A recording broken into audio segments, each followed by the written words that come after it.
Eza mu bitundu ebyebulambuli ne Sironko.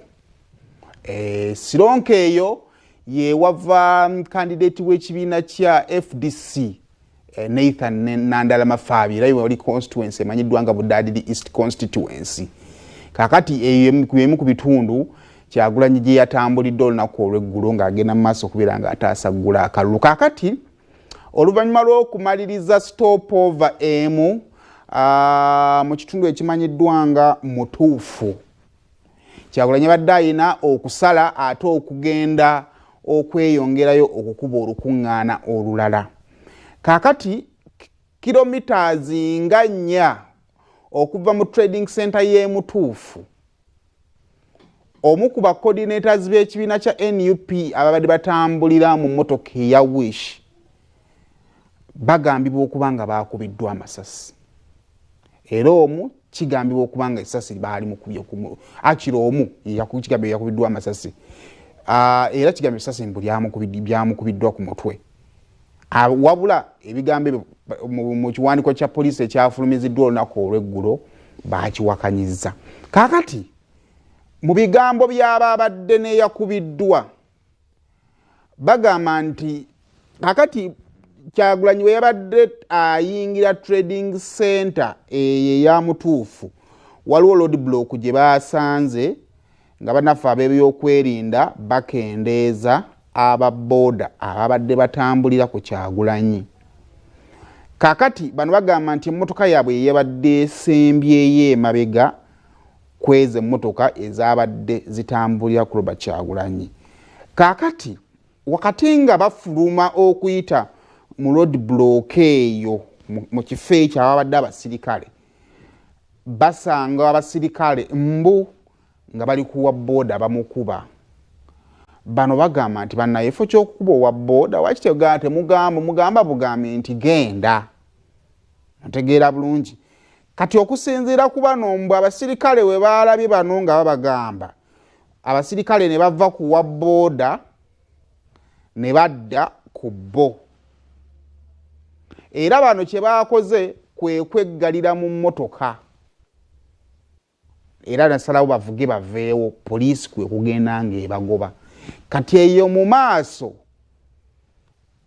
emmotoka etuuka otya okukwamira we yakwamidde, amasasi gatuuka gatya okuvaayo, buli omu ayogera kike. Bano bagamba omusajja yamukubye essasi. Poliisi evaayo egamba nti no bano babadde bavuga bubi emmotoka, poliisi negezaako okubayimiriza. Mu kugezaako okubayimiriza ne bagaana okuyimirira, actually mbu ne baagala n'okukoona omusirikale. Kati poliisi eyagala okubakwata bagezaako okuresistinga arrest. Kati mu process y'okuresistinga arrest mbu omukulu ono agambibwa okukubwa essasi n'afuna ekiwundu ku mutwe naye nga si kya ssasi. Omukulu oyo yaddusiddwa mu ddwaliro era tukkiriza nti akyali mulamu kubanga singa wabaddewo ekirala ekisukka ku ekyo twandibadde twakifunye dda. Kati ndowooza tujja kwongera okufuna ekituufu ddala ki ekyabaddewo. However, waabaddewo sikafu wakati w'abamawulire n'abasirikale abagambibwa okubanga be batuusizza obulabe ku musirikale oli. Era tunabeko ne ku basirikale awo nga bakuba abamawulire ebigala. Ekizibu kati kye tutandise okufuna nti abamawulire baagala okukola omulimu gwabwe. Nti omuntu agambibwa okubanga akubiddwa bazze ku siini okulaba kivudde ku ki kyekibaddewo.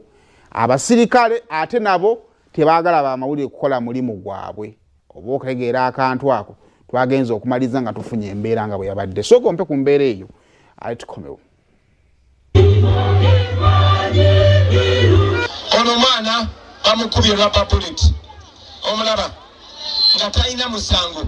Lwaki bakola bwe batyo? Kubanga Museveni project kati yakusigala mu buyinza. Ebyo twagala tubikyuse era tugenda bikyusa. Kati golaba kuletedde t-shirt kyayo ne bakuwa n'omutwalo gumu ba mitwalo 5 ne bagamba londa Museveni. Bagala olonde Museveni obonabone for 5 years. Njagala mumanye tibino tubyogerako wano. Newe tutakola kye tulina kola era tujja kuba tubyogerako, tujja kuba tukaaba n'abaana baffe bakabe n'abaana baabwe bakabe, and that has got to stop. Amuza maya amuza mabuza wange abasema mfuta mnyamsule bajja kusamsa muje mnyamsule President bagenda bakuba pepper spray nagana kugula wanagana stopping just checho whatever munemedeko kwe kuyingira nga bakubya moto kwa mupira wesasi video chagwa ndaba ya ayamba mwami wange mutazi kamera I have told you hold there. You get it? Hold there. I have moved with you from day one. Shoka Afande. But that guy Afande, for us we are moving with this camera. We are putting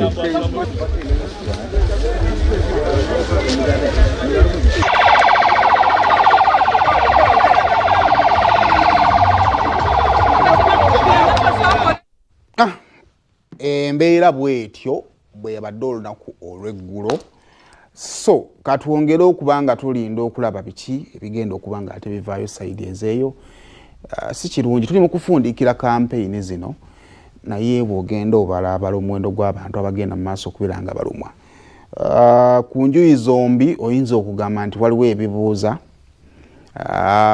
Bw'obanga abasirikale bakuyimiriza lwaki oba toyimirira, ekibuuzo kisobola okuteekebwawo awo kubanga omusirikale oba omuwadde olukusa olw'okugamba nti obadde resisting arrest.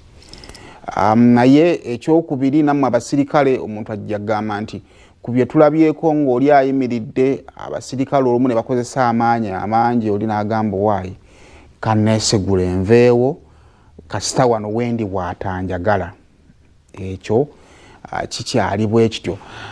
So naye kale tujja kwongera okuba nga tugenda maaso okuba nga tutunulira embeera tulabe bigenda okuba nga bivaamu sayidi ezeeyo nga tugenda maaso okumaliriza kampeyini ono mu kwogerako omukulembeze w'eggwanga yavumirira amaanyi amangi agakozesebwa naddala bannaffe ab'ebyokwerinda nga bagenda mu maaso okubeera nga tebakola emirimu gyabwe.